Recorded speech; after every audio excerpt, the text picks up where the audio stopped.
ஒவ்வொருத்தருக்கும் என்னென்ன வழக்கின் அந்த தன்மை அதெல்லாம் சொல்லுவாங்க.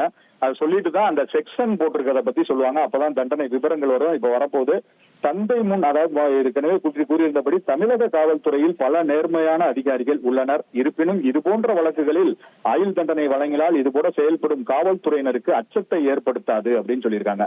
என்னன்னா, தமிழக காவல்துறையில நிறைய நேர்மையான அதிகாரிகள் இருக்காங்க. அதனால அவங்களுக்கெல்லாம் இந்த மாதிரி அச்சப்படுற இந்த காவல்துறையினரை பார்த்தாலே அச்சம் ஏற்படுது, இவங்களுக்கு தண்டனை வழங்கணும் அப்படின்ற விதத்துல கூறியிருக்காங்க. அது போக என்ன சொல்லியிருக்காங்கன்னா, பொதுவாக காவல் நிலையங்களில் நிகழ்த்தப்படும் குற்றங்களில் நேரடி சாட்சிகள் இருக்காது. இந்த வழக்கில் சிசிடிவி காட்சிகள் சமர்ப்பிக்கப்பட்டிருக்கிறது. அது ஒரு சாட்சியா எடுத்ததுக்கான காரணத்தை சொல்றாங்க. அதுபோக ஒரே நேரத்தில் தந்தை மகன் என ஒரு குடும்பத்தின் ஆணி வேரையே பிடுங்கியிருக்காங்க அப்படின்றத சொல்றாங்க. ஏன்னா இதுல கொலை வழக்குகள்ல மேக்சிமம் நேரடி சாட்சிகளை வச்சுதான் சொல்ல முடியும், தீர்ப்புகள்லாம் சொல்லுவாங்க. இதுல சிசிடிவியை வச்சு சொல்றோம் நம்ம. அதுக்கான காரணம் என்னன்னா, காவல் நிலையத்துல நேரடியா உள்ள யாரும் பாக்குறதுக்கான அந்த வாய்ப்புகள் இருக்காது, நேரடி சாட்சிகள் சமர்ப்பிக்கப்படாது. அதனால இந்த சிசிடிவி வச்சு சொல்றாங்க. அது போக ஒரே நேரத்துல இந்த தந்தை மகன் அந்த குடும்பமே அழிகிற மாதிரியான ஒரு சூழ்நிலை ஏற்படுத்தியிருக்காங்கன்னு சொல்றாங்க. அதுபோக எதிர்காலத்துல இது போக குற்றம் நிகழா வகையில் தீர்ப்பு இருக்க வேண்டும் என இந்த நீதிமன்றம் நினைக்கிறது. அவரோட தீர்ப்புக்கான அந்த லேட் ஆயிட்டு இருக்கு, அதெல்லாம் இப்ப இந்த இதுல சொல்றாரு. அதனால எதிர்காலத்துல இது போன்ற தீர்ப்பு, அதாவது இந்த தீர்ப்பு ஒரு சரியான தீர்ப்பு அப்படின்னு எல்லாரும் சொல்லணும் அப்படின்ற மாதிரி யோசிக்கிறாரு. அதுபோக எனவே இந்த தீர்ப்பில் ஆயுள் தண்டனை போதுமானதாக இருக்காது என இந்த நீதிமன்றம் கருதுகிறது. அதுபோக இந்த சம்பவம் சமூகத்தின் மனசாட்சியை உலுக்கும் வகையிலேயே இருந்தது, அதற்கு பதிலளிக்கும் வகையிலும் தீர்ப்பு இருக்க வேண்டும் அப்படின்னு சொல்றாரு. இந்த சம்பவமானது சமூகத்தோட மனசாட்சியே உலுக்குற மாதிரி இருந்துச்சு. அதனால இந்த தண்டனையும் அந்த மாதிரி இருக்கணும், இவங்களுக்கு அந்த இதுக்கெல்லாம் பதில் கொடுக்குற மாதிரி இருக்கணும், சாதாரண தண்டையா இருந்துடக்கூடாது அப்படின்னு சொல்றாரு. இந்த சம்பவத்தோட அந்த பழைய இதெல்லாம் நினைவு கூர்ந்து சொல்றாரு.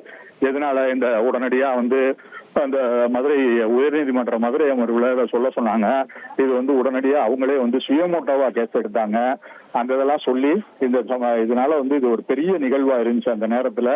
அதனால இந்த தீர்ப்பும் அந்த மாதிரி பேசப்படணும், அதனாலதான் இவ்வளவு காலதாமதம்லாம் அப்படின்றத சொல்றாரு.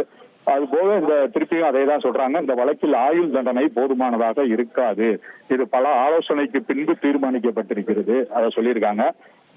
எதிர்காலத்தில் இது மாதிரியான குற்றங்கள் நடைபெறாமல் இருக்கலும் அப்படின்றத இந்த நீதிமன்றம் நினைக்குது. பொருளாதார ரீதியான தண்டனையும் வழங்கப்பட வேண்டும் அப்படின்றத நினைக்குது. ஏன்னா இந்த குடும்பம் ஒரு 2 பேரை சார்ந்துதான் இருந்துச்சு. அந்த 2 பேரோட இறப்பும் நிகழ்ந்துருச்சு.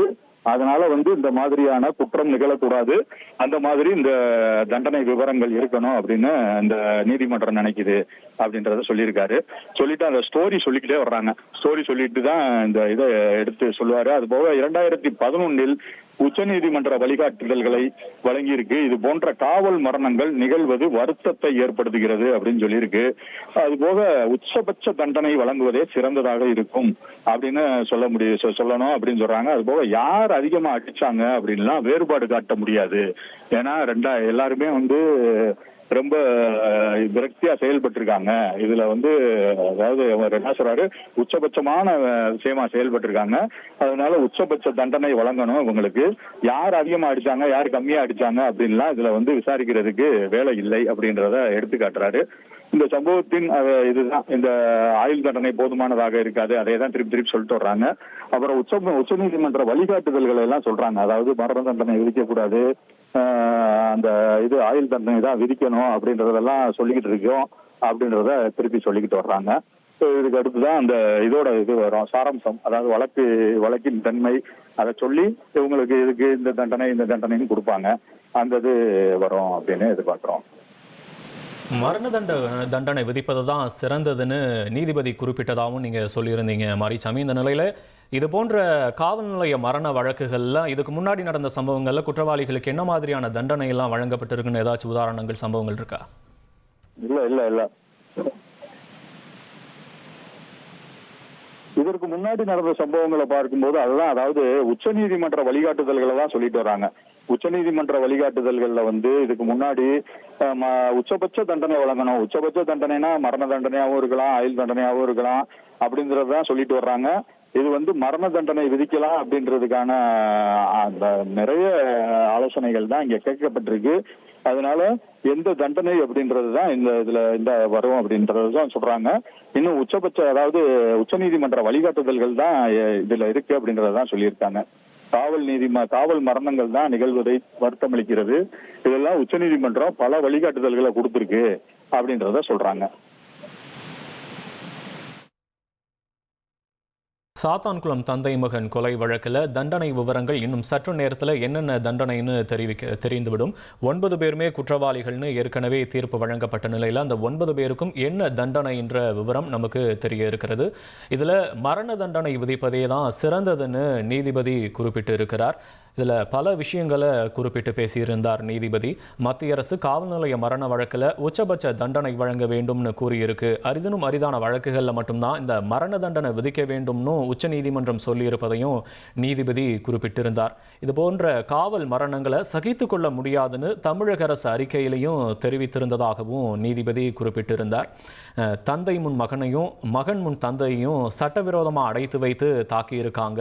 இருவருமே நிராயுதபாணின்னு தெரிந்தும் அவர்களை தாக்கி இருக்காங்கன்னு நீதிபதி தெரிவித்திருக்கிறார். இருவருமே வியாபாரிகள், சமூகத்தில் நல்ல அந்தஸ்தில் இருப்பவர்கள், எந்த குற்ற வழக்கும் இல்லைன்னு தெரிகிறதாகவும் அவர் குறிப்பிட்டிருந்தார். இருவர் மரணத்தின் கொடூரம் கருதியே மதுரை அமர்வு நேரடியாக கண்காணித்ததுனும் எங்கு அதிகாரம் இருக்கிறதோ அங்கு பொறுப்பு அதிகமாக இருக்கணும் நீதிபதி தெரிவித்திருக்கிறார். இன்னும் சற்று நேரத்தில் இந்த குற்றவாளிகளுக்கான தண்டனை என்னவென்று நமக்கு தெரிந்துவிடும். 1,27,00,000 மனங்களை வென்ற தந்தி டிவி யூடியூப் சேனல். தவிர்க்க முடியாத தம்ப்நெயில்ஸ், கலக்கலான கான்டென்ட்ஸ். நீங்களும் இந்த குடும்பத்தில் இணைய இப்பவே சப்ஸ்கிரைப் பண்ணுங்க.